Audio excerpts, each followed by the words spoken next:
Night lasts longer here at Daytona than at any major race, and it brings with it a special beauty. The cars transformed into fast-moving pinpricks of bright light, the pits into a brilliant whiteness, the Ferris wheel revolving as if it was geared somehow to the cars on the track. And it is in this long night that the noise fills the darkness, inescapable. The dull roar and the high-pitched wail, working into every nook and cranny like a rising tide. 13 hours and 18 minutes worth of darkness here in 2013 at the 51st Rolex 24 at Daytona. What an awesome full moon. I think we've seen it have an effect already on a couple of drivers out there. We've seen some decisions that perhaps weren't too wise. You know, Sam Posey in that piece talked about the pinpricks of light. Interesting to note, when you're looking at these long shots, all of the GT cars are required to have amber headlight lenses. So you'll see those on the long shot, bright whites on the Daytona prototypes. Tell you what is happening at the front of this field right now. Memo Rosas's lead is being cut into by Jamie McMurray. He was 8.5 seconds behind. Now he's just over 3. So McMurray has got the hammer down. And for a NASCAR star to come to these road course races and perform like he does, that is something else. That's a great performance by Jamie Mack. You know, that amber headlight you were talking about, Brian, it's not so much for the spectators to be able to differentiate. It's more like when you're driving and you're in a Daytona prototype, you look back and you see yellow, you know it's not one of your guys. Jamie Mack just passed Cliff Boyer on the racetrack, but it should be noted, McMurray, a very accomplished road racer and also very good. He races a go-kart a lot. He was here at Daytona right after Christmas racing go-karts, not on the big track, but on the track, the kart track that they have here, and very experienced when it comes to road course racing and does a fantastic job. Well, so since Lee Diffie would always do it about Australians, I'll just point out that those two are a pair of Missouri boys. A lot of experience on that Ganassi squad, and guys from all different forms of racing, Chris. Yeah, Brian, we just talked to Mike Rockefeller, German touring car driver, and also German touring car driver Joey Hand. Joey, you just spent your first season over in German touring car, the entire year there, your rookie year, the only American doing it. You know a lot about motorsports, but going into a season like that, did you learn a few new tricks over there? Yeah, absolutely. You know, I mean, I teach kids how to drive, and I always say, you know, you always got to be open to learn things every day. You know, there's always something to learn. And when you go over there and you've done a lot of stuff like I've done, you almost forget that, you know, and I just had to really open up and learn as much as I could. I mean, you spend a lot of time endurance racing, and you have teammates you pass it off to, and you got to compromise a little bit. And when you get to DTM, I mean, it's just a skosh below F1, you know, and there's no compromise. It's high intensity, you know, the seat is yours, the steering wheel is yours.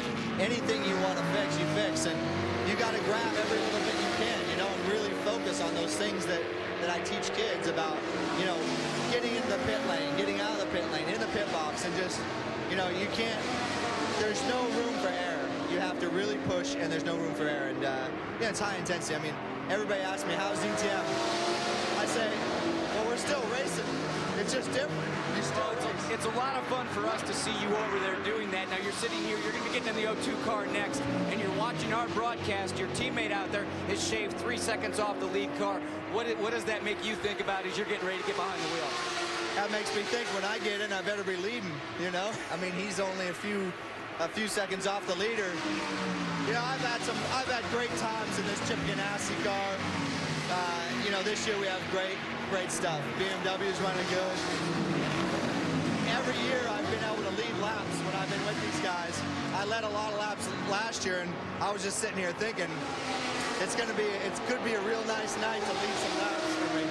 And he's going to come back in this brand new suit that he's in right now. Just took it out of the wrapper, very white. It's going to have lots of dark spots on it. So have a good run, Joey. I was able to attend a few of those DTM races last year, and as Joey said, that is a steep learning curve. The intensity is like Formula One with rooftops, but Joey had a couple of top 5 qualifying runs, led a lap in the final race of the championship. He gets another crack at it this year. We're expecting big things of him. Well, campfire is not the only things glowing around Daytona International Speedway. You see it from the brake rotors. You see it from the exhaust systems as you see tails away shots of Daytona prototypes. We'll be back to more from the Rolex 24 at Daytona, where Memo Rojas leads. 20 hours, 18 minutes to go from the Rolex 24 at Daytona. We went away. Memo Rojas was leading. We come back. Jamie McMurray has taken his 0-2 entry, the BMW O'Reilly, to the point, and Rojas really beginning to drop back. McMurray has been spectacular over the last several laps. Yeah, running some really fast lap times, but Memo's been a little bit off the pace, and the way Jamie Mack just blew by him. Let's take a look at this replay. Here he is accelerating around NASCAR 3. I wonder if Memo's got some kind of issue, because that is an extraordinary amount of speed to have over one of his sister cars there. Either that or they called him on the radio and said, you've been run down, you know, just let this happen peacefully. Don't contest. But you're right about one thing, Calvin. He almost hit the apron. You see how he tried to move out of the way, and Memo almost dropped the left front down onto the apron, which can be catastrophic. Yeah, and sometimes if you just don't have the balance, maybe the tire pressures didn't come up as they should, or the conditions have changed a bit. If Memo's lost the balance on the race car, that's where experience come in. Don't try and push and find those last few tenths. It doesn't matter right now. Nope. And that's where the experience comes into the team to give Memo the leadership. And I'll tell you what, he has really come on strong. So often in the shadow of Scott Pruitt, he is now a major factor in that 01 car for the year, he and Scotty. Chris, what's the word from the Ganassi camp? Yeah, guys, if we remember back to that last pit stop when we saw Jamie Mack get the 02 car, they did tires and fuel on that car. Where the 01, they left Memo Rojas in the car. They did not change tires, so those are double stint tires on that car.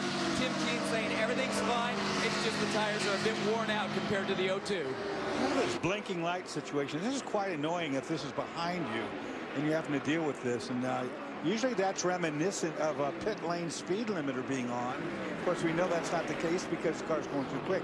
But that was something I wouldn't like. I would say it's something in the switching for that pit lane speed limiter. Maybe it's attached to the button. The lights are one thing and the limiter is another. But that is what you would see if the limiter was on. Obviously, at almost 200 miles an hour, the speed limiter is not on. You saw those glowing brake rotors. Gives you an idea of just how hard they're pushing. And now really beginning to close in on the 02. The 02 dropping back. This is not for position, but gives you an idea that Memo's got a handful.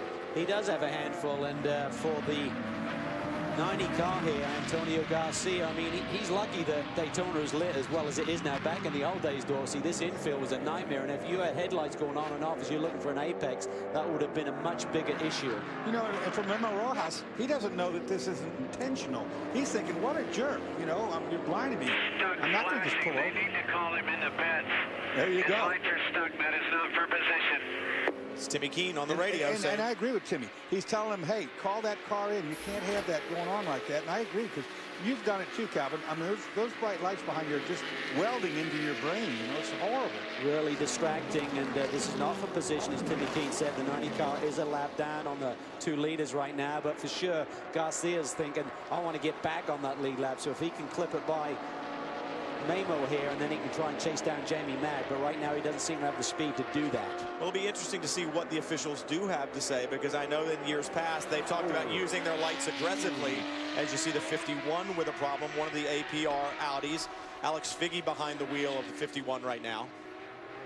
Not the first problem we've seen in the bus stop today. No, and it won't be the last either. I said that on the track map at the beginning. All right, guy checked up hard. That was my fault. I shouldn't have been running that close to him. Should not have been that close to him. There's always an area on every racetrack that's really hard to get through, and this is it here.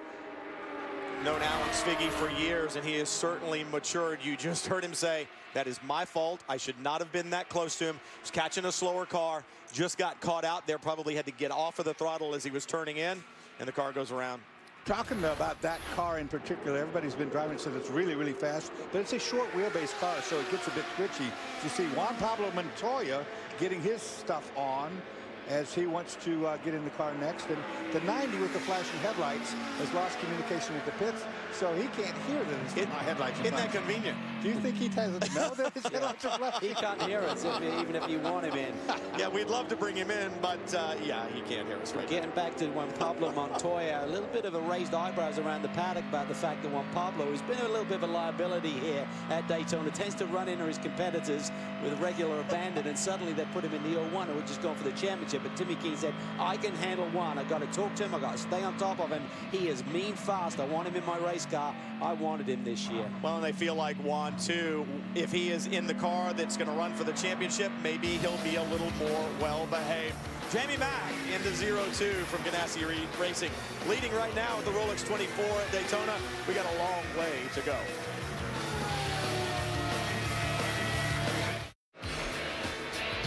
February 21st, NASCAR's biggest stars return to the World Center of Racing for the Budweiser Duel at Daytona. Don't miss 2 white-knuckle races that set the field for the 500. The Budweiser Duel at Daytona, February 21st, 2 Eastern, live on Speed. Well, we talked about the weather being absolutely beautiful at the start. 73 degrees, very few clouds, 41% humidity, but you can tell it is really cooling down. Humidity coming up. You would expect that right here on the coast.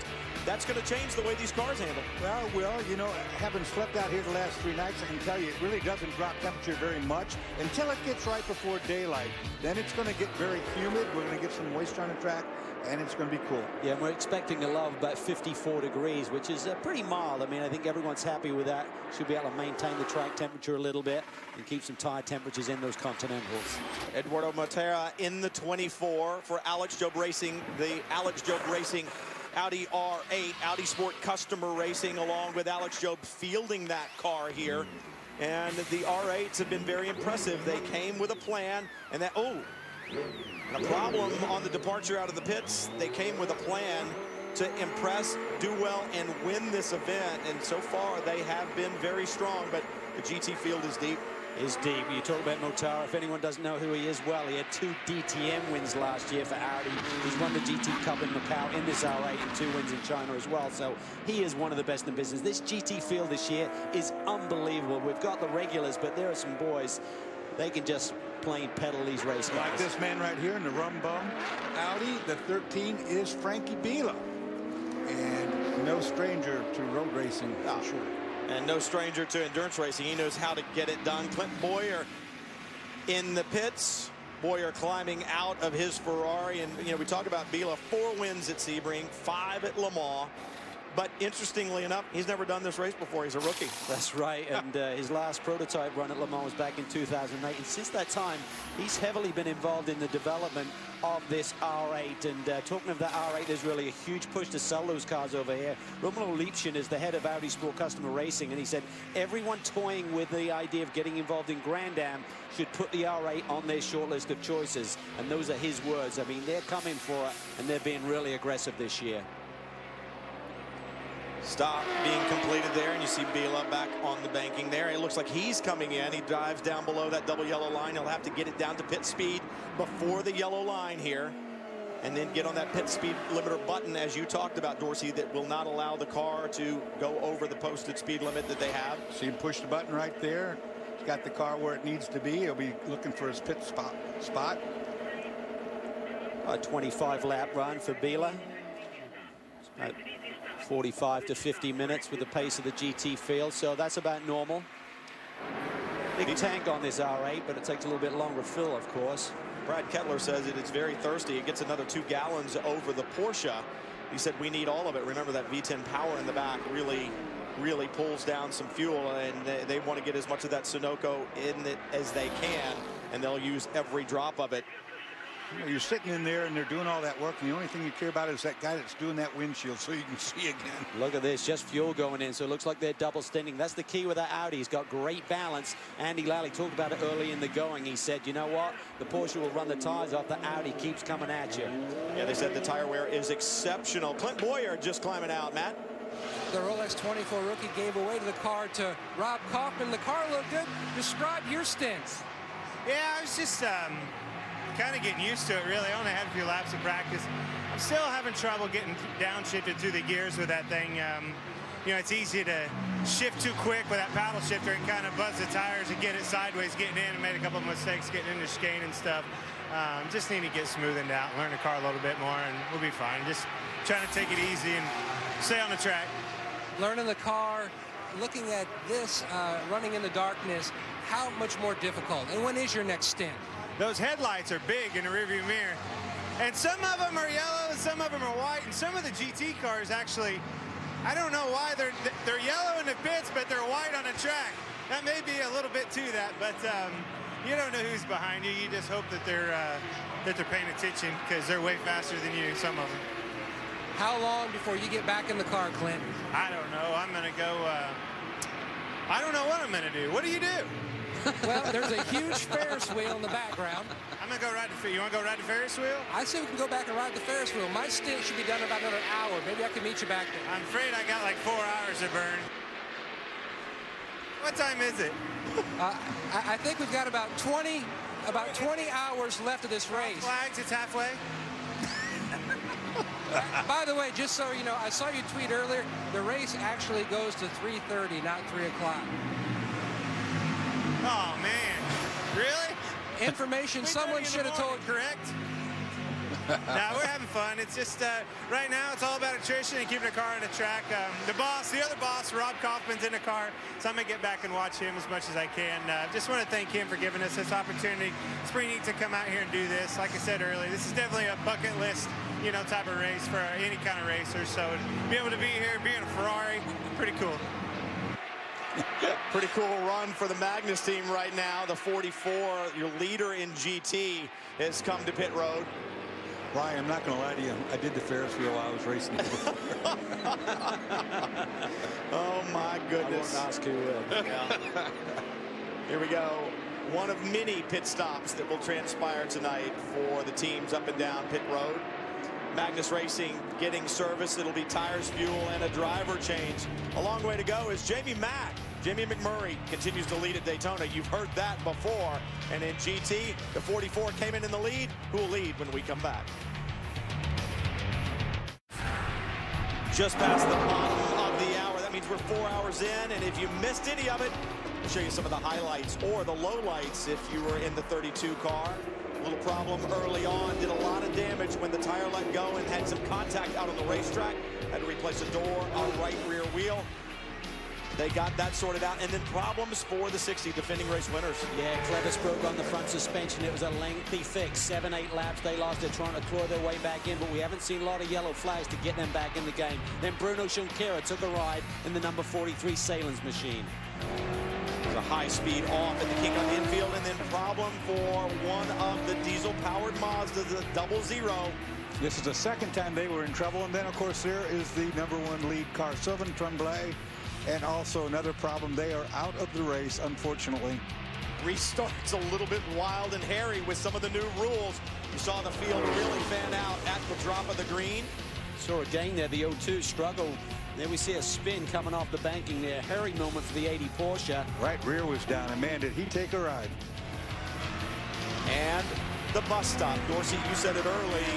68 with a problem. Does it all the time, gets several views of it. It looks the same no matter which way you look at it. It was a good save by the #3 Corvette. Not the only problem that the 68 would have down there. And the little argy-bargy, as you would say, Calvin. Yeah, Carlos de Quesada got into one of the Action Express cars and cut down that right front, a lengthy trip back to pit lane. And then we see Alex Figge having a moment in the Audi R8. And he fessed too up. close to that traffic. And as you said, Dorsey, he fessed up. Shouldn't have been that close. Stops on pit lane for the 02. Looks like brakes going on there. And then the 01 just in. Memo Rojas climbing out of the 01. Juan Pablo Montoya taking over the seat. Doesn't look to be much of a mark on that car. Nice and clean. The way it should be. You talk to these team owners and they will tell you if you got to give up 3 seconds to avoid contact, you do, because it could cost us 30 minutes in the pit lane or in the garage if you make the mistake. You've got to be patient. You've got to take your time and make good decisions. They have. They have, but now you got Juan Pablo Montoya behind the wheel, and this is where Timmy Keen's going to earn his money tonight, is keeping him in check. He's one of the best, but he goes for it. Well, you know, the drivers like to use social media, and unfortunately, James Hinchcliffe, sorry guys, we're done in the 70, gutted for the Speed Source game. Thanks for all the support, and you know they will be back soon. Understand a penalty. Ooh, Juan Pablo speeding on pit lane. Right off the bat. We'll have to come back in and do a drive-through. That will not make Timmy Keen happy. No, not at all. You know, we talk about the social media stuff. It's been funny where there were guys talking about sandbagging here and there, and John Fogerty had a tweet going, and Ryan DL had accused him of sandbagging, and Fogerty tweeted back, if you think that we're sandbagging, you're as crazy as the way your last name is spelled. So the drivers using social media having a good time down there. Let's head down to Chris Neville. Well, Brian, we just saw the 01 car come through pit lane here, that drive-through penalty. Juan Pablo Montoya and Tim Keene on the radio talking back and forth. Juan said he was on the pit speed limiter the entire time, but it was a violation down in the last box exiting pit lane, so maybe he got off that button a little bit early. Memo Rojas just got out of the car. Memo, we saw Jamie McMurray get around you there. Was that just your tires were a bit more used up than his? Yeah, we have a different strategy than them. We're double stinking tires. They aren't. So after the first run on tires, they lost quite a bit of grip. Jimmy was on fresh tires, so I just let him by. You know, we have good cars, and there's no point of we be running together at this point of the race. Any serious issues that you're worried about? I heard Tim Keene say on the radio that the belts have been a little bit sticky in the car, so make sure you get that belt all the way up. Anything tough getting in or out right now? It was fine. I mean, we have new belts for this race, but shouldn't be a problem. Yeah, well, they were doing a little bit of maintenance on both the 02 and the 01. About every 4 to 5 stops, they lubed the hubs on those cars. That's what you guys saw when you took a look at those replays. Matt? Chris down in the 94 Turner Motorsports BMW pit. Boris Said has gotten out of the car. Billy Johnson has gotten in it. And Boris, how would you describe the car under your stint? I mean, it's pretty good. You know, we did double stint in the tires. Turner did a really good job with the cars, but unfortunately, Porsche really bamboozled Grand Am, and they're about 8 miles an hour faster down the straightaway. So we're really just trying to finish, and hopefully all those Volkswagens will break. If you can make a change, what would it be to help even it out? We need to be faster down the straightaway or slow up the Porsche and the Audi. I mean, right now they got a big advantage. And I'm sure Grand Am will look at it after this race, but right now the BMW is reliable, and hopefully we can get it to the end. Hear more drivers talking about traffic playing a big hindrance. Well, I mean, at night you get people out for the first time, and they're kind of searching around, so you really got to have a lot of give and take in traffic right now. And a few more hours will sort itself out, and it'll be really good. Thanks, Bart. Thanks. Just getting back to what Memo Rojas said about a different strategy on tires.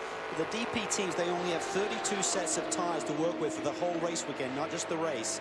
And talking to Timmy Keene, he said, I like to have 8 to 10 sets left with 6 hours to go. So if you start to stockpile them a little bit, you can save a set every now and again throughout the course of the nighttime hours. That will give you that bundle in the garage that you need tomorrow when it gets down to the wire. And tomorrow, of course, that sun will come up. It's going to be nice and toasty warm here in Florida, and you're going to need those fresh tires to win this race. You know, it probably wasn't a good time to interview Boris because Billy Johnson in the BMW just passed a Porsche down the back straightaway with Dick Johnson driving it. So. And Calvin, interesting you're talking about the tire strategy. Different between the 01 and the 02. When we saw Jamie Mack come in, I was expecting him to just take fuel and double stint tires. They did put new tires on that car, so I asked Mike Hall about that. How they're double stinting on the 01 and not on the 02. And he said, hey, we have 2 different philosophies. We might be one organization, but we've got 2 different plans to win this race. Different strategies.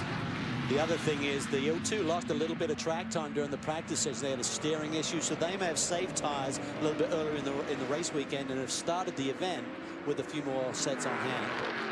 And those are things you have to think about. Not only when are you going to change brake pads, how long are you going to go, what are you going to do with your driver changes, what tools do you have to work with, and how are you going to apply them throughout 24 hours. 2-car on pit road. Alan McNish behind the wheel to the marks.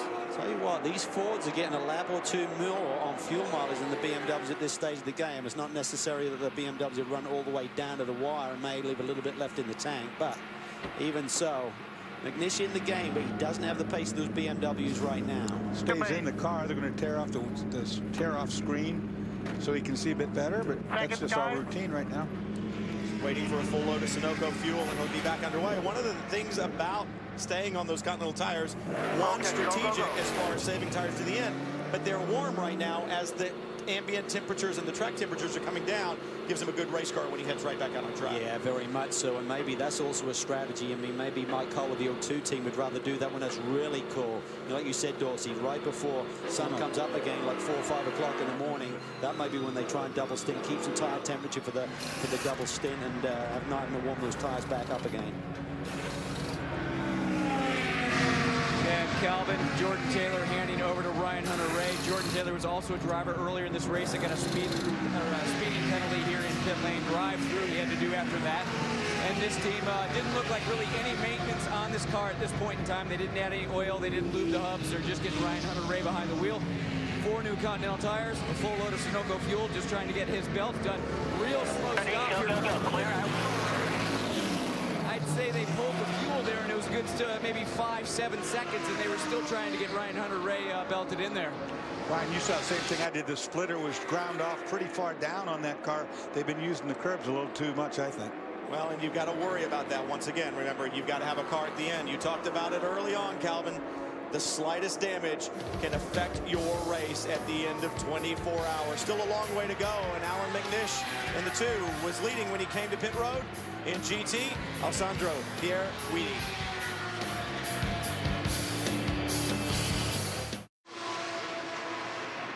We just dipped under the 20 hours mark left to go here in the pinnacle road racing event in North America, the Rolex 24. And it's so great to see, as being a car person, more and more manufacturers bring out really stellar pieces. And Mark Royce, president of GM in North America, a lot to celebrate with the GM brand, the new Corvette 7th generation, a very stout piece.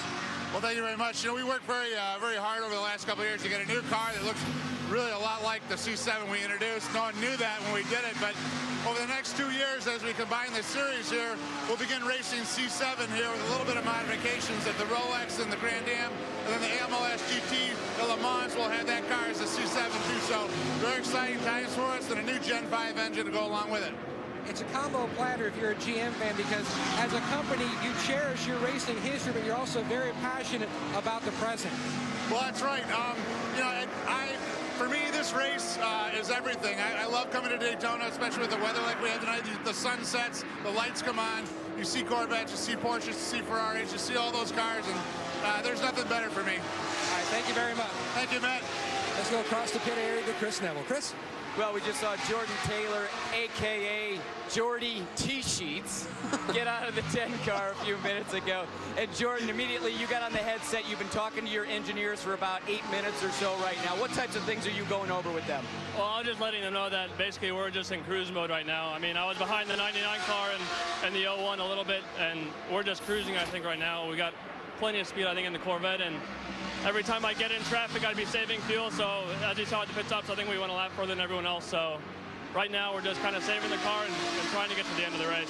Well, you're telling me you're cruising right now, but you kept looking at your right hand, and you got some blisters forming. Yeah, well, that just comes with racing. I mean, my knee's sore, my hand's sore, but that's why we have formula medicine to look after us drivers. Okay, hey, just wanted to show you up on the screen here. I think we're going to try and, oh, now we're looking at the lead out on the racetrack. I think we've got a pass for the lead here right now, the 2 car and the 02 car.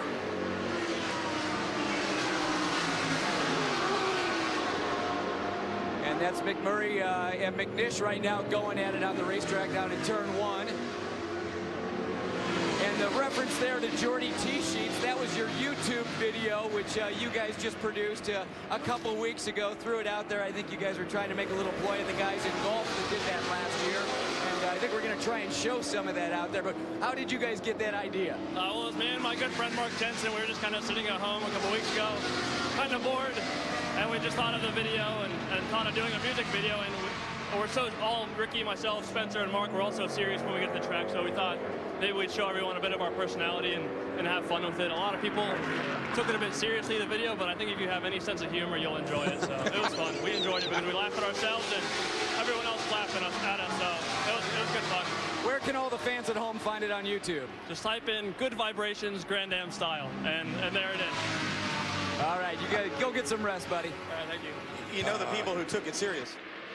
Yeah. Wayne was one of them. It made me laugh so hard. Hilarious. I couldn't stop. I tell you what, we were talking about tires and leaving the tires on the car so they were warm when you went back out. But Alan McNish and Jamie McMurray having a go of it. I think McMurray might have a little fresher car.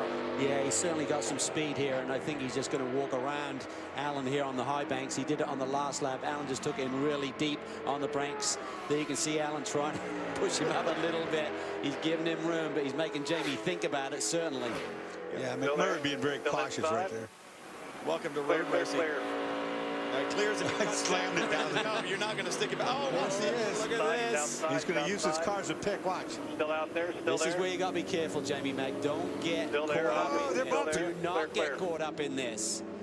And these are the moments in a race that can be game changers, and you can't afford to get hooked in like this. It's Jason Hart in the number 73 from Park Place Motorsports. Not a lot of experience in GT racing. He's a Continental Tire racer making the move to GT, so he gets caught in the middle of that battle. He doesn't want to have anything to do with it. Here's the thing that Jamie's got to think about. He already knows, since he's done it 2 laps in a row, that he can get that pass done up on the banking, Calvin. So you don't have to contest it. Just let the time wear out, and you'll get around. Full course yellow, just been declared. Don't know what yet. The problem is Alan McNish doesn't care about the banking. He knows how to brake, and he's certainly showing it down there. Oh boy, the double O got back out, and it's brought out the caution again as it stopped.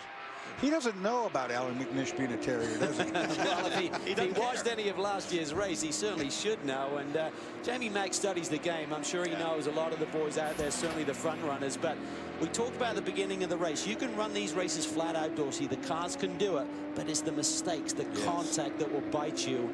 And there's so many resets with the cautions like we're seeing right now. I mean, he could have laid it all on the line, spread the gap 10 seconds, you get a yellow, it's down to 0. So there's no point in really putting it right out there. You're going to run hard, but do not take any unnecessary risk. Let's take a look at this battle that we just were watching a moment ago. We'll just replay it a little bit and show you just how hard fought this is. McMurray, of course, gets the speed on the top lane. But watch Allen. He goes, no, I'm just going to drive it right in here. Jamie Mack's going, I got it, I got it. He was told that he was clear, so he's like, I'll just take it down to the bottom, then he can't go anywhere. Well, watch this. Allen goes up high. There's a little bump right in there. How did he do that? So on board the 2. Jamie said he's clear. Watch this. Slams the door. Right there. Okay, I'll take that bottom groove away from Allen. He breaks Allen. No problem. Good stuff. But Jamie's learning. He's done this race a few times, certainly, and he's got a lot of laps in the books. But even so, you continue to learn when you run against great road races like Alan McNish what you can and not get away with. Here's our little bump right there. Just a kiss. Alan's just saying, you know, you're going to have to work harder than that if you're going to hold the position. You need to pull up behind the safety car. Tell him they need to pull up behind the safety car. Not happy with his tires right now on the radio is Alan McNish. But the safety car has put a temporary halt to that battle between Alan McNish and Jamie McMurray. I'm sure it'll resume when we come back to Daytona International Speedway.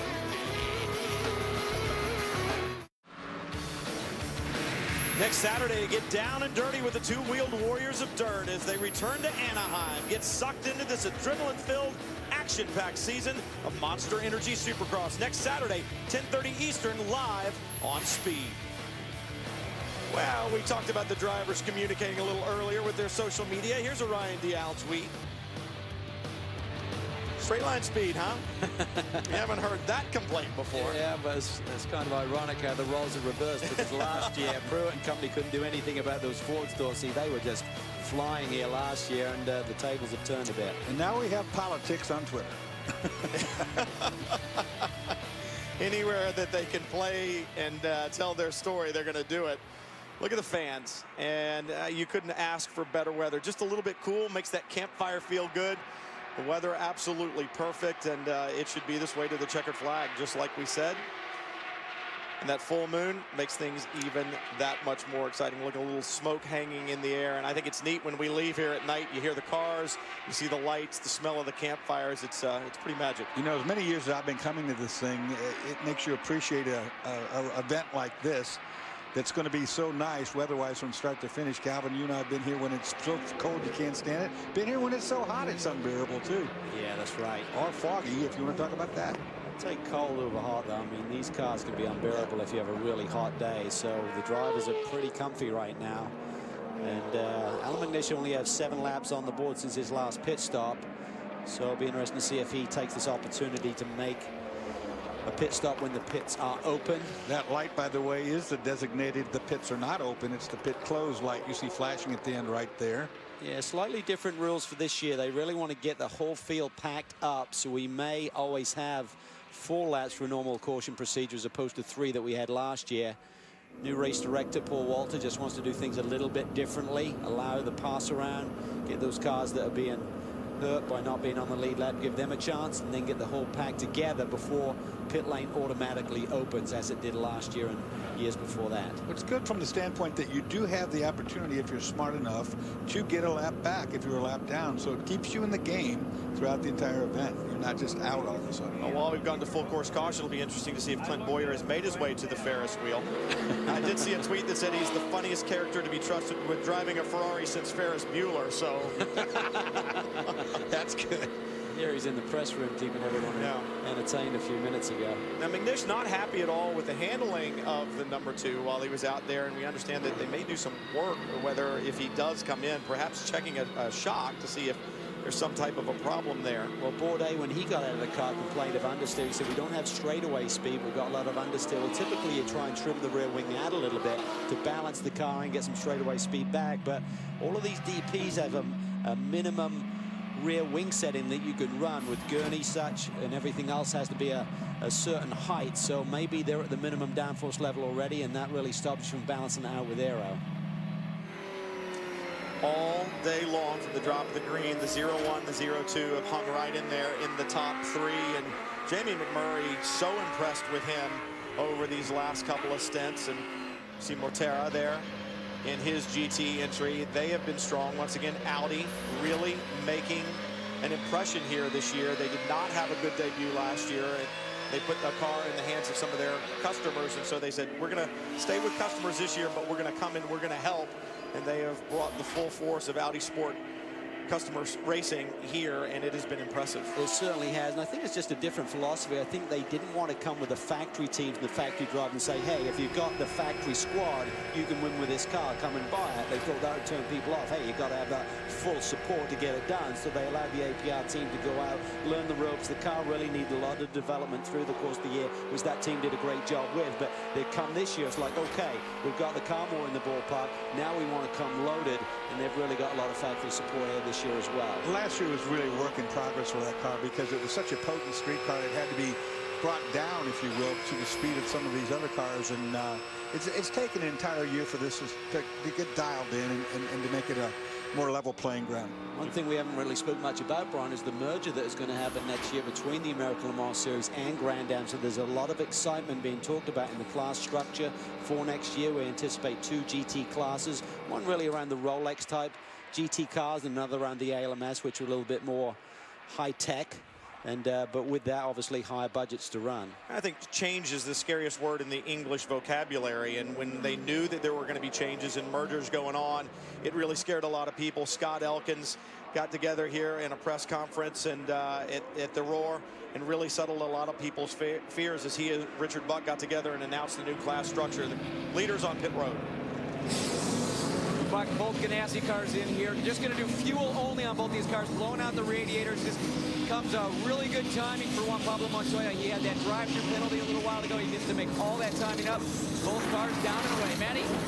And Alec Manich is in. Tire change on the 2. They're also going to make some adjustments to the front of the car. His comments, Chris, very similar to what Sebastian said. The car very twitchy through different parts of the course, especially over the bus stop. Chris? Matty, just looking back this way at the 02 car, they did pull a tire out on the right front to potentially change that right front corner, took the gun over to that side, and when Jamie Mack pulled out, the team did not pull the hose completely out away from the front of the car. Obviously, Jamie Mack did not see that he ran over that hose, but he did run over a hose down here. It's going to be interesting to see, did the officials catch it? That is and the 01 almost had a problem as well. Someone was ducking into their pit box. Of course, if the officials saw that right there, it will be drawing a penalty. See one of the Express cars coming in their door. See, that was what Montoya nearly got into. Yeah, that was close. That will, if they saw it, it's going to evoke a stop and hold. Hitting or running over personnel or race equipment. Yeah. It's a stop and hold for 30 seconds. The other thing that we saw was Alan McNish's car being worked on underneath the front body work. It looked like they may have been going to the shock canisters, maybe making a little adjustment there. And these are the things you need to do. We talk about tuning this car. It's all about having that car perfect for the end of the race. So even if it costs you a few cars in terms of track position right now, that's not important. It's all about dialing that car in and getting it right. Because we've talked about the weather changes, Dorsey. I mean, obviously the ambient temperature, the track temperature, it's all different. You wouldn't set the car up right now if you were going to go race the same way you did earlier. So they'll take the time to make these changes. Yeah, absolutely. And like I said, it's going to get colder yet, but it's not going to do it right away. It's going to be just a progressive drop down until we get close to sunrise. At sunrise, it's going to drop pretty drastically and stay that way for about an hour. And that's when you can really start doing some more stuff. And it's easy to make those shock adjustments. Yeah, you saw he just popped the nose forward. You just unclip it, pop it forward. You saw a mechanic get in there. He did a couple clicks on the shock adjuster and put the nose back on, and away you go. I'd say you're not going to see anybody make spring adjustments, so you don't do that. But as sure as I say that, remember Ganassi changing gear stacks, as we talked about earlier. If you've got to do it, you've got to do it. You certainly wouldn't want to do something as extreme as that. And you can affect the car greatly by just a click or two on a shock absorber. So right now, these teams doing everything that they can to maximize the performance of their cars. And you talked about it at the beginning of the show, Calvin. You can leave nothing to chance. Now, and you talk about suspension changes. Ganassi even changed the rear camber setting last year. They were worried about the inside shoulder on the rear tires getting hot, so they made an adjustment there. So it's all about being smart, and that comes from experience, not panicking, realizing that you can recover, particularly if you can stay on the same lap. You need to service the car, no big deal. They're going to refresh these brakes, I would anticipate, somewhere between the 6 and 8 hour mark as well. Try and keep them as fresh as possible. Really depends how aggressive you are with the pad setup with that. Talking to the SunTrust team, it seems like they're going really aggressive. I said, how long before the end of the race could you run flat out and have had to have changed the pads? They said 4 hours. Some other teams tell you 6 to 8 hours. So it's all about how soft that pad material is. Softer is going to give you better bite, better braking capability, but your window is a lot smaller. Nicholas Armindo leading in GT, and in that Magnus car you saw the green LED lights around the doors. There was a tweet earlier asking why the GT teams do that. Well, some do and some don't, but if you've got two cars that look very similar, team cars, you're going to put those lights on there. You'll see some cars with LED lights down in the radiator openings, and it's so the team can identify from a distance which car it is. Is it theirs? And if it is one of theirs, which car is it? So they'll use any advantage that they can to make sure that they know exactly who and where their cars are. I like the Brumos car because it's got the red and blue stripe just like on the car itself, so you can tell that one's coming to you. This 44 team has been awfully strong here today. They are looking tough. See a little bit of body work on the left front corner, maybe adrift, but other than the car, the car looks perfect. 63 is to the marks, as is the 44, a little further down pit lane. Driver change in the 63. Andy Lally really impressed with Nicholas Armindo at the test. He's replaced Rene Rast for this year. Otherwise, the driver lineup remains the same with Leeds, Potter, and Lally. He said he was on it, no problems. Good fit for the team. And you've got to be impressed with the 63 team, the Scuderia Corsa team. They showed up at Mazda Raceway last year and qualified on pole. Chris? Also some action within Stevenson Motorsports down here. This Camaro up in the air right now. Tommy Milner getting out of the car, handing over to four-time Le Mans winner Jan Magnussen. And a little bit slow at the left rear of that car. Left rear tire. Oh, and Magnussen just hits a tire from the 59 car coming out of pit lane, the pit box in front of him. Once again, it'll be interesting to see if that tire is in the pit stall and he hits it. That is going to be a penalty, so we'll have to look. Can you see where the tire is? It's the same penalty you were talking about before, but running over the hose. Yeah, you can see. Look at that.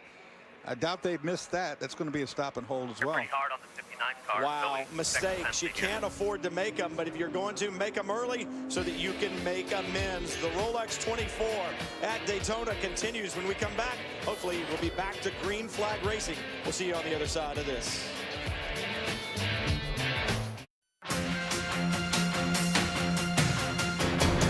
Now, during the 24 hours, no team wants to make its way back to the garage area. It means things aren't going well at all. But for the week leading up to it, it's where nearly all the action has actually taken place. But some pretty impressive logistics, too. In the case of ESM Motorsports, 2 trucks, 3 motorhomes, 25 people, and a ton of spares and equipment, all just so they can make it through the 24 hours. But you know what they say? An army marches on its stomach. So let's find out where they all go to eat. Well, they eat here at Marion's, surrogate trackside mother hen to all teams and drivers, and equal operation to any of the teams out there. They serve 1,100 meals 3 times a day. 24/7 teams can come in here and eat, as well as delivering 18 teams their meals trackside, with only 11 people doing all that work, which is incredible. But while cars and teams may break down during the 24 hours, one thing's for sure, Marion is here all the way through to the finish and beyond. Been weaseling food out of Marion's again. Justin Bell with me in the booth now, as is Tommy Kendall.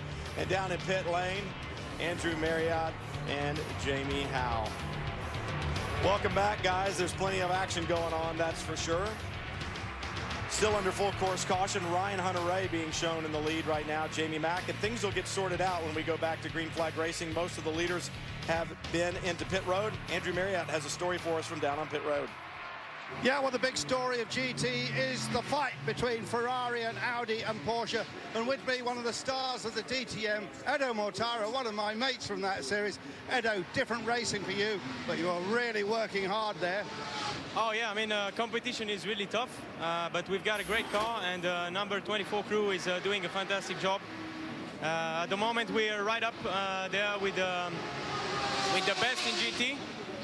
It's my first time in Daytona, so you can imagine it's quite tough for me at the moment, but everything is going perfect. Well, that's terrific. And alongside you, the head of Audi Sport, Dr. Wolfgang Ulrich. Audi really have put a lot of effort into this race this year, Dr. Ulrich. Yeah, I mean, for us, the American market is very important, so we try to build up here a customer support program, and so we try to find some good teams that we can support, and these teams, I think they're doing a good job. We have seen from the very beginning, even if the top speeds of the car are quite clearly different, at the end the cars, after all these periods, are still very close together, the different brands. So for sure, the ones that can run through the race without trouble, there is a chance to be at the end in a good position. And how difficult is it? Because normally these cars run with side windows, they've got traction control, they've got ABS, and you've got none of that. Yeah, they are completely different to drive, and especially without the side windows and with the bigger nets, it's not so easy for the drivers to see the mirrors, and therefore we have guys that give them always indication by a radio when they get a pass through a Daytona prototype, to avoid that there is a contact or to avoid that there is any unnecessary risk. Wolfgang, thanks very much. Over to you, Jamie Howe. Down at the Waltrip, of course, at pit, the number 56 about to come in for service. But Michael Waltrip, this is your second year now running the Rolex 24. How is this year different for you? We're just having more fun. Every year, it just, you pick up the pace a little bit. I told him after practice yesterday, I'm passing people. This is really cool. So Clint did an excellent job in his first try. Rob just took advantage of the wave around. We got a lap back, and he's getting up to speed. So I think the Ferrari is going to be strong all night. Hopefully we'll be running when the sun comes up. Get a good look at the car right now as it comes in. It looks like this is going to be a fuel-only pit stop. The team taking time to clean off the windshield. It gets dirty out there, guys. They don't want to use any tear-offs this early on. Save those for the race. Make sure they've got a fresh windshield. Only 4 crew members allowed over the wall at a time, plus the guy with the fire extinguisher.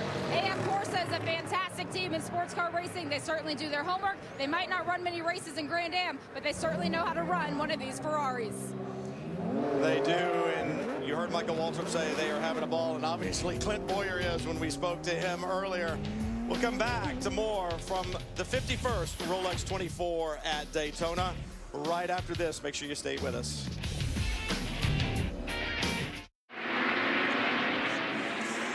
Back to green flag at the Rolex 24. Ryan Hunter-Reay in the number 10. The Velocity Worldwide entry from Wayne Taylor Racing leads at the end of the first lap, and he has pulled a big gap in a car that they have said is down on straight line speed. We'll have to see what Jamie McMurray has for him back in second place.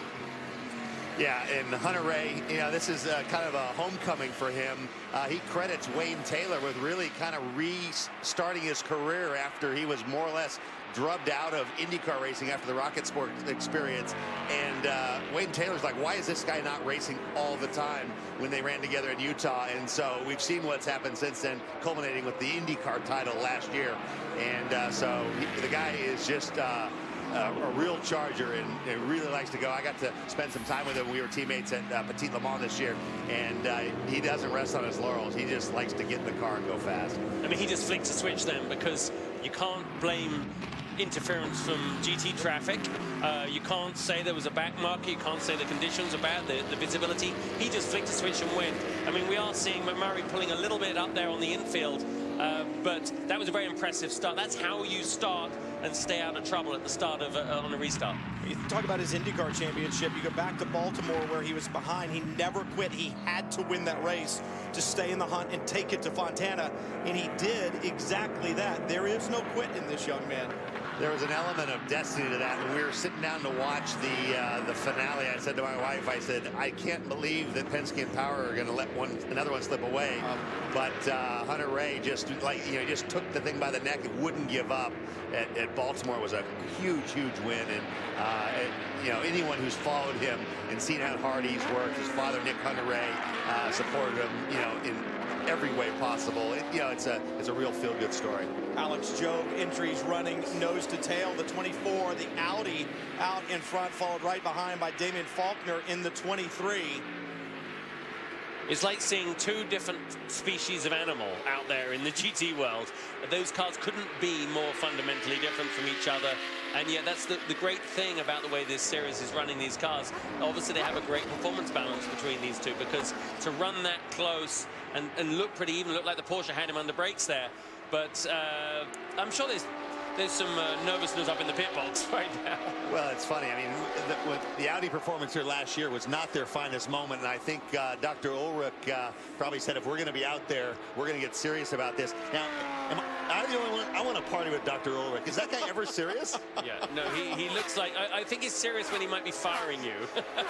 I wouldn't want to make a mistake in having come down pit lane. We've seen him, haven't we, Brian, at Le Mans, look pretty stern on occasion. To bring a wounded car back to him, knowing that you're the one who wounded it, is not a trip that I think you would like to make. And this battle continues up front.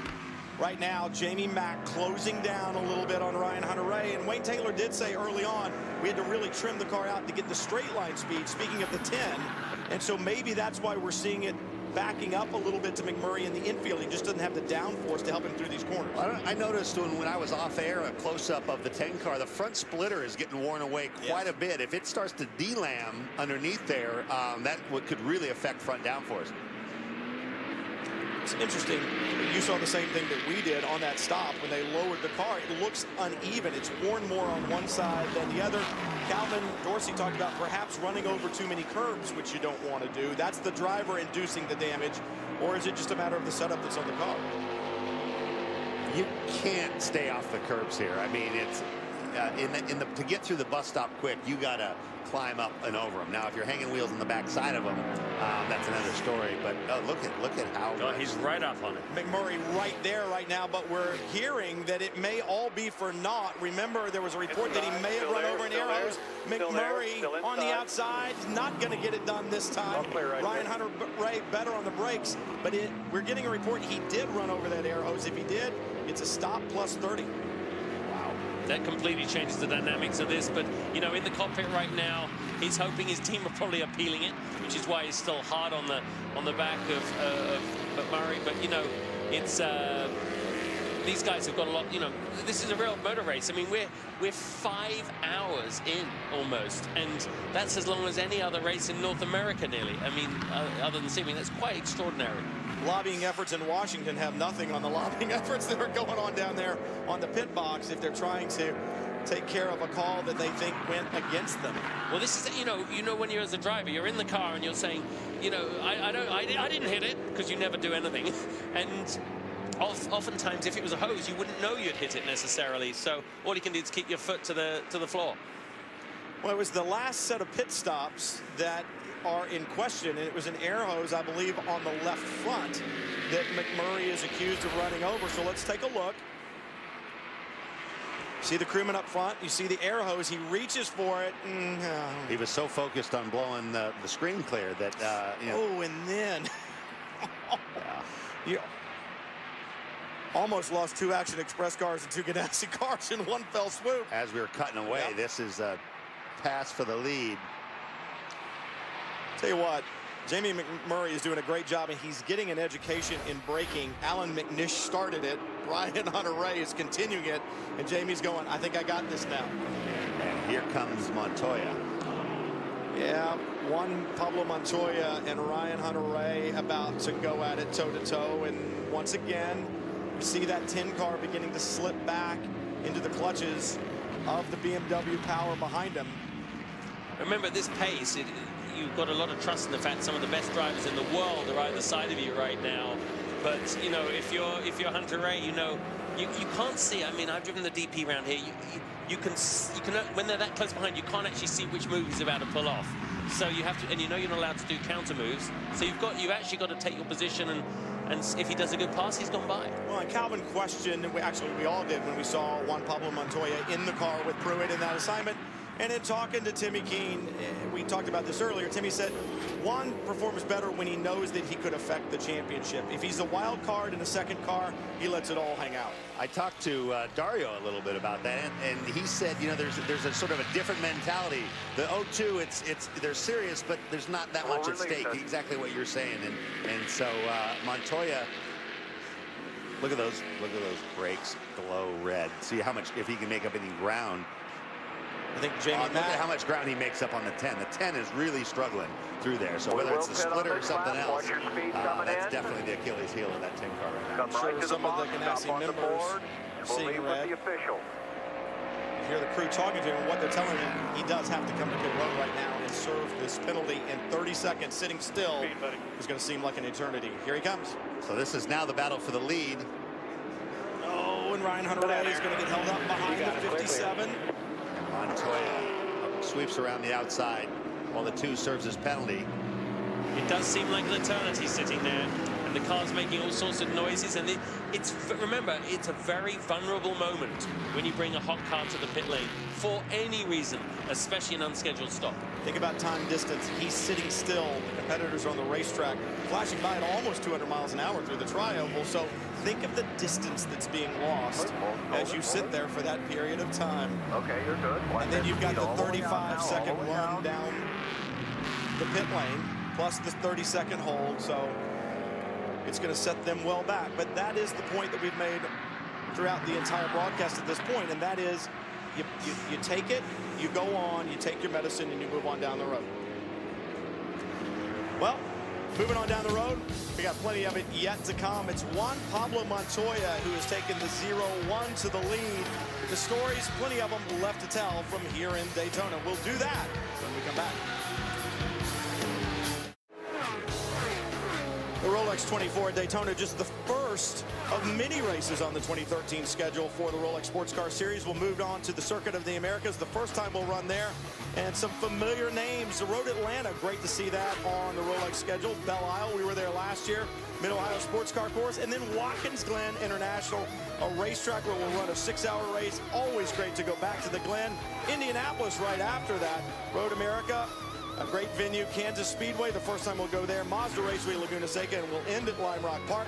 Now, the interesting thing about Daytona, Watkins Glen, and Indianapolis, they make up the North American Endurance Championship.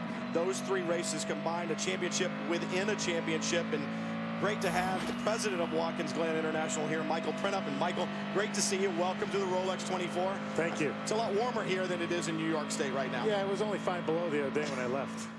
Not a lot of racing going on, I wouldn't. No. Not unless you're on a snowmobile. No.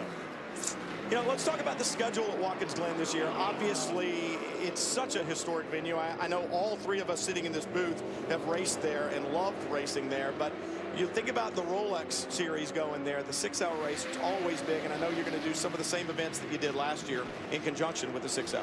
Yeah, I think that's the best part. I mean, and what's happening with the merger this year, I mean, we got the GT3 LMS program joining us this year. We got a lot of other things going on. We got the F2000s joining us this year during the 6-hour. There's nothing better going on than 6 hours at the Glen with Salins. Well, I was going to say, there's a hot dog eating contest, and Tommy's going to enter that. Good, I'll take you on, Tommy. I think you're going to win. I gave up eating hot dogs 12 years ago. Oh. Mr. President, with all due respect. Yes. Justin, hot dogs? You know what? I think how far we have strayed if you're talking about Tommy's dietary concerns. I did the 6 hours there, and I have to say that I don't think there's a race. Oh, my gosh. We got a problem with the 27 out on track, sliding into one of the tire walls. I can't tell exactly where it is on the racetrack right now. It's at the bus stop, the infamous bus stop that is bitten. Oh, and that's the dangerous move. Bitten several people today, now staying out of the way, but that move back on the racetrack is what scares you. I'd say as far as sliding off at the bus stop in the middle goes in second, third gear, that was as good a recovery as you can get. Look, boom, round you go. He hit it completely on the side there, so no problem. Lucky he just missed the tires behind him. So drop the wheel there at the entry, and then the problem, plenty of excitement though. You'll take a deep breath and get the car back to the pits, and you'll see plenty of that kind of excitement at Watkins Glen. I know the bus stop there does the same thing. Yeah, we've had a lot of exciting races up there, and I think that's the best part about having obviously the Grand Am cars up there is you talk about racing excitement. I mean, that's where sports car racing began, and we get them all June 28th through the 30th. It's a lot of fun. What I was going to say was I was very surprised because I hadn't been there since a kid when I raced there a couple of years ago. Refreshingly surprised. The fan base up there is unbelievable. I remember, I mean, I'm going to boast now, little family thing. My dad got his only Formula 1 points there, 6th in the US Grand Prix at Watkins Glen, and he was said back then, you know, the fan support up there was unique, and I guess you still live off that now. I mean, thrive on it. It's very unique. I mean, last year we did that Tony Stewart and Lewis Hamilton car swap, and you wouldn't believe we had 15,000 fans there just for doing a car swap between Formula 1. I mean, they understand the whole concept of sports car racing. So they just came to see if Tony could get in the Formula 1 car. That's the only reason they were there. He fit in. And to see Lewis's girlfriend. That's how it goes. Yeah, well, he dumped her. But anyway, this is great. Yeah, So. I think the other great thing that you guys did last year was the Veteran Appreciation event down in Turn 1, and that's paying back to the community and back to the veterans that live in the area. Yeah, we open it up. Fort Drum has 22,000 soldiers that have been deployed to Afghanistan, and 18,000 of them were back home last year. And so we invited them all down for free to join our event. And I tell you what, not only that, but we had the largest attendance we ever had for the Grand Am event. I think the most important thing is we've all been there for years, and we remember Watkins Glen of 10, 15, 20 years ago, but the Watkins Glen of just a year or two ago and how it has changed and the improvements that you guys have made has been spectacular. Well, I think that's the whole part of, you know, the capital improvement. Again, we put $33 million in our last 8 years, so you're going to see some improvements, and that's what we want to do. The fans are first, the media, the corporate sponsors, they all play such a huge role, and everybody, you guys, I mean, just you guys make our sport. Speed TV has done nothing but such a big support for our teams, and I mean our team is our sport, so we can't be more grateful than what you guys do. Well, thanks for dropping in and visiting. I know you want to get back down and see the sights and sounds of what's going on here, and we can't wait to get to Watkins Glen. 6 hours, always a tremendous event, not only for our fans that watch it on television, but as we talked about, the fans in the area. Right now, Juan Pablo Montoya continues to lead at the 51st Rolex 24 at Daytona. And back in the GT category, Magnus Racing still showing why they won this race last year as Nicholas Armando pilots the 44 in front of the GT class. Speed has an exclusive deal to the Brickyard Grand Prix in July. This special $24 ticket offer is only available during the 24 hours of the Rolex race. So visit speed.com deals now to purchase this special offer. Hurry, you only have a limited time because after all, at the end of the 24 hours, it's done. After all, and remember, it's the Brickyard Grand Prix, July 26th. Tickets available, $24, but you got to go to speed.com/deals. There's a look at the 16, the Napleton Porsche, leading in the GX category right now. A brand new category, really designed, as Calvin said earlier, to showcase a class of cars that really has no place to run. This Cayman actually has a 3.8-liter 911 engine shoveled into the back of it. It's not the way you'd buy it at the store, and it's a wicked little car. We talked about the Skyactiv diesels from Mazda. They've been competing with these, and the Porsche's having a good run, and this is a good battle after this amount of time. The 38 right behind them from BGB Racing, another one of those Caymans. And this is another one of the cars that moved up from that Cayman Inter Series that Napleton built. This is Ryan Eversley car, and they obviously the Mazdas hope to get their bugs worked out. But for right now, we've got Eric Foss behind the wheel right now. But two of these experimental or sort of Frankenstein Caymans are battling amongst themselves. The 16 car has quite the driver lineup. Nelson Canache, David Donahue, Shane Lewis, Jim Norman. Shane Lewis just won in class the 24 Hours of Dubai. David Donahue, well known to Rolex Sports Car Series fans. Nelson Canache, a very good race car driver. Been running in the Wheeling Series over here, some ARCA races. Also very good sports car driver. So these guys can get the job done. Talk about getting the job done. Gainesco Racing has won the championship twice in Daytona Prototypes. A little frustrated the last couple of years here at Daytona, though, Jamie. Yes, but one thing that they do have on their side is consistency. Of all the Corvette teams that are entered, they're the only full season entry without any changes. So, John, I know you're going to get in the car in about half an hour. What condition is the car in at the moment? I have no idea what you just said. What condition is the car in? It's in great shape. The Gainesco car, 99 Red Dragon. Corvette is good. I mean, we've been pretty smooth out there and taking care of it like everybody else. Obviously, we don't quite have the pace that we want, but we're running our own race.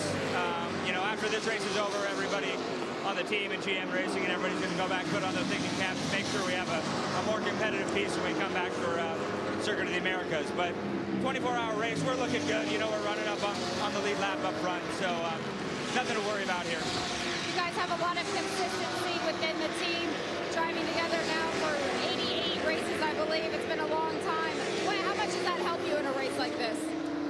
Oh, it's great. Obviously, seat time is limited at the 24, and it's hard to get drivers through. It's something we don't really need to work on, not only between Alex and myself, but between Darren Law and Mamo, all guys that have a bunch of experience here. So there's obviously consistency in the driver's seat, but the crew as well. A bunch of great guys on the Gainesco team. They've been here since the beginning. So, you know, we've been through this rodeo a few times now. I definitely feel like this is the calmest it's ever been, and that's a good thing.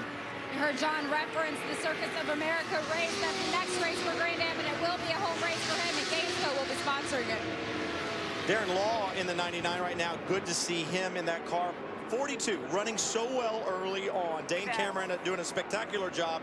Wayne Nonamaker behind the wheel. A problem down in the bus stop. That's a familiar tone. We've said that a couple of times today, and when he comes out of it, you can see the left rear tires cut down. The question is that what caused the problem, or is that a result of going off the racetrack? Hard to say. Also, got into it a little bit with the 8 car. It's hard to see with the headlight glare. Yeah, it was a good. It says a good day to die hard on the side. I'd say it was a good way to go off in the bus stop hard. But you know, he did get a little assistance. He was already offset, and he got a little assisting kiss there. But you know, that is very sharp if you drop off the curb there on the way in and on the exit of the bus stop. So I think he was lucky to get away with just that. It's a tire, you can fix it, put it back on, and get a new one on, you get going. Gustavo Jacobin there in the number 6 from Michael Shank Racing, or the 60 right behind him. 60 working their way back up. Justin Wilson behind the wheel up to 13th. Still many laps down, but they're doing what they need to do. Little bits at a time, Tommy. Well, and both these cars got waved around. They stayed out when the other leaders pitted, and as part of the procedure to help you get your laps back, if you stay out when the leaders pit, they will wave you around before they go green. They'll rush around halfway, get a little bit of a gap, duck into the pits, and so they're usually not quite caught up to the back of the pack by the time they go green, but they're getting a lap back on every caution. Where do you think this might be? We know that place. It's the CTF 72 Park Place car. They started off having some problems. They actually had wheel nut issues right at the beginning, and they put new wheel lugs on just before the start of the 24-hour race, and Patrick Long was not happy about that. With both cars, the 72 and the 73. Here's a replay. Oh, it just snapped sideways as he tried to get the weight transfer there, and that way as well. So close to being involved with the other Porsche that comes through it, maybe one of the Racers Group Porsches. Well, and it's getting slippery offline, and every car that goes off just magnifies that, because he was trying to get it slowed down, a little bit late turning in, got off in the dirty part of the track, and it just gets worse and worse, because every car that goes off, they throw stuff, and they'll try to blow that off during cautions, but we're having so much green flag time that this track is going to be filthy offline. It is such a fine silt. It's almost like a powder, and you really lose your grip on it. That's what we've seen. The leaders, they're trying to hold on and not lose their grip on the lead right now. It's Juan Pablo Montoya who leads overall in Daytona prototypes. Once again, the 44 of Magnus Racing holding down the point in GT. Brian Hunter-Reay comes to pit road to make a routine pit stop in the number 10, the Wayne Taylor Racing Velocity Worldwide entry. Team very down when they came here this weekend, thinking that they were well down on power, but some help from Grand Am, and they have closed the gap. Car running well, Jamie. It certainly is, and they also have something to prove after their mechanical failure last year, only completing 15 minutes of the beginning 15 minutes of the race. They said this year they want to hold on to the end. If they have a car that they can be on the lead lap at the end of the race, and they take winning this, there's still 18 hours and 46 minutes remaining in the race according to the pit clock that's in their pit box. That was a clean stop for Wayne Taylor Racing. It's one of those deals where you never say die. It's like she said, who would have thought last year in the first half hour that the 10 car would be out of the race? You can't give up hope now just because you feel like you don't quite have the pace, because the bad luck, it's one thing we haven't talked about. You can prepare, you can plan, you can do all of that, but Lady Luck, she's not very nice sometimes, and she can bite. Well, and it stands to reason almost everyone's going to have challenges. It's who has the bigger ones, and we've talked about how you recover from stuff, and that's one thing Ganassi's been so good at. When I saw the O2 car hit the air hose, a new team that's maybe new to DP, or you get behind like that, you get frustrated, you get upset. The more experienced teams, and especially the team managers on the radio, it's really important for them to say, listen, yellow, this all goes away. The clock gets reset. So, keeping everybody in the right frame of mind. And Pruitt said it, I said it before, we are just trying to burn hours, burn time, let the clock turn over. And so the ebbs and flows between yellows isn't that. Everyone likes to lead, everybody likes to run well, but big picture, you need to keep in mind that it really is all about getting set up for the end with the car that's fresh and the right guy in it, etc. I like to think of the night as actually having two, almost three distinct phases. Right now we're into the evening. The drivers, who's out there with you at the same time, so there shouldn't be any surprises until driver changes happen again. But so you're set. Now you get yourself locked in for the next few hours. It's the early hours when the temperature drops. That's when you have to reevaluate and sort of recalibrate. But right now, everyone should be well locked into their night game. On board with Dion von Molke in the GT category running fourth. But, if you win here, you get your name in the record books. But when you win the first time in a brand new class, it's even that much more special. GX is the new class this year, and Andrew Marriott has one of the stories and one of the drivers from that class in pit lane. I certainly do. I've got Shane Lewis with me. Shane, and I was telling you earlier, I told the whole psychedelic story because I'm so old. I was there and saw that car in 70. The car looks great, but more importantly, it runs great. Yeah, I mean, it's an awesome looking car. I mean, a real from heritage from the 1970 car, and you were probably there during that race. I was. You were there during that race. I tried. I just got back from Dubai for the 24-hour race. It was there. Where he won this class, by the way, in a Lotus. Thank you. He won a class there, and trying to bring that momentum here to Daytona. But at the time, when I found out the livery, I decided to try to grow little sideburns to go along with it. They haven't quite come in yet, but maybe by the time the 24 hours over, we'll have them in. Well, that's great. Shane Elvis, I think they call you, Lewis. Can you imagine Andrew in 1970? I don't want to think about that. Well, he wasn't any taller, I'll hazard a guess. Yeah, the little ferret, as we call him at Le Mans, he's the only one that dares to go when no other pit lane reporter will. Look, it is a beautiful car, that number 16. And thanks, Andrew, for telling us the legacy of that. But this is the hard battle for second. Look at those two go. The Action Express Corvettes have been in there all day long. Alan McNish in the number 2 car right now. Nelson Piquet Jr. in the number 5. Bert Frizzell has been very aggressive in the number 9, running in second for Action Express, and they have slowly and methodically moved their way forward, and they took some bad luck on the part of the 0-2, running over that hose and getting dropped back to move forward. That's what you have to do. Take advantage of other people's mistakes and try not to make any of your own. And McNish, you know, we saw him dicing it up at the front early on, but wasn't happy with the handling of his car. It looks like they made a shock change. That was the area that mechanic was working under the front end. That's where the canisters, where you make the high-speed, low-speed adjustments on the dampers. And we won't know for sure until we see him around one of the Ganassi cars again to see if they've made any gains. Let's see how they go through the infield here, because, you know, Alan, I think everyone on the speed broadcast team worldwide feels that he's one of the best sports car drivers in the world. So to see Brian hanging on the back there, to me, elevates Brian's level in this game. McNish beginning to pull out just a little bit from the 5. Nelson Piquet Jr. right behind him. And as we said, Alan McNish, certainly one of the best sports car drivers in the world. Piquet, he does a pretty good job behind the wheel as well, but it's Juan Pablo Montoya who continues to lead overall, and the Ganassi team has been so strong. We saw it in qualifying. We're seeing the same performance here in the race. In the GT category, I know I sound like a broken record, but the Magnus Racing Porsche, the number 44, continues to lead in that class. Plenty more from Daytona when we come back. What is it?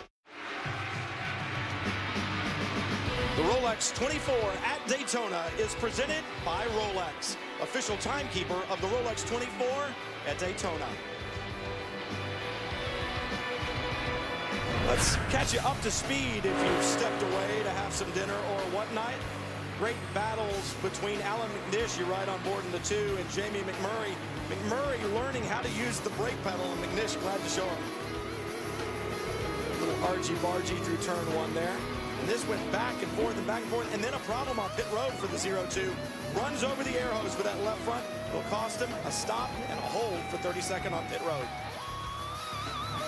A little further down the pits, more problems. The 57 from Stevenson Motorsports just destroys the right rear tire that had been laid out from Brumos Racing. They too, Jan Magnussen behind the wheel at 57, he too would have to serve a penalty. And then on the racetrack, Ryan Hunter-Reay in the 10, the black and gold Velocity Worldwide entry, having a great go of it with Juan Pablo Montoya. A problem for the 27. The bus stop bites again. Fortunately misses the tire wall. And then a problem for the 72 from Park Place Motorsports. This team has struggled throughout the day, Park Place, but they get back underway. But the 45, the second car from Magnus Racing, a problem. The hood or the bonnet, if you're from Europe, open on the 45, and that is a long way back to pit lane when you can't see. That is when you hope you're one of those, my short little countrymen that can see under the hood like that. Tommy, you would be absolutely stuffed on that, just so you know, mate. He's did a pretty good job, actually. Yeah, he is. Back to that muscle memory thing we talked about. And there you go. Here, when you look at timing and scoring Daytona prototypes, blue, Grand Touring, or GT as we call them, gold in the GX class, denoted in that yellowish color. As they go across the top of the screen, you'll be able to discern which class the cars are in. You ride on board the number 2, the Daytona prototype entry. Alan Nish still behind the wheel. And I think he really likes that car after they've made those shock changes. There's a look at the 0-1. Juan Pablo Montoya. I've been watching the monitor. He is laying it down. He just posted a lap 300ths off the fast lap for that car. Now, when it tends to get cooler, you often see the quickest times in the nighttime. Brakes work better, tires work better, a little more downforce, a little more engine power with the denser air. But Montoya, I actually talked to Pruitt. I want to get his reaction because ever since Mexico City, when Montoya horned him out of the way for the win in the nationwide race, when they were teammates, they don't care for each other. And Scott said, well, look at the bright side. I don't have to be on the track with him. So he had great things to say about him as a competitor. But here he comes. He's heading for pit lane. Let's see if they do that double stint again on the tires, which we talked about earlier, trying to stockpile. Nope, they're going to change tires this time. Jamie is there. Yes, and Juan Pablo Montoya going to stay behind the wheel. He is getting a fresh drink bottle. The tires that are coming off the car have just under 40 laps on them. When they were here at the test, they were able to do about 60 to 70 laps per set of tires. Talk to Tim Keene. They're not quite ready to do that in the race yet, but they believe that they will as the race goes on. Fuel still going in, Andrew.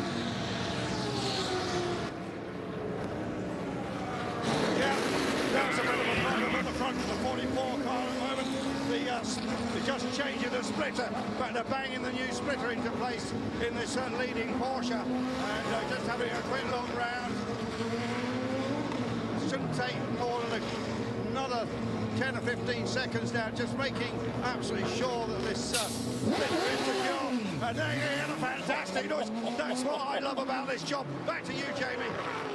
The 02 now has come to a stop. Jamie McMurray looks like he will stay in the car. And actually, they are going to do a driver change. Joey Hand's going to get in. I talked to Joey right after the drivers' meeting this morning, and he said they had a team meeting yesterday where team owner Chip Ganassi said to all of them, you know, accidents, they don't happen. When a meteor falls from the sky and that hits the car, that's an accident. You get hit, you hit anything, that's all on you. So coming in to serve that penalty, I would not want to be Jamie McMurray having to go and answer to the team boss right now. Absolutely, accidents happen.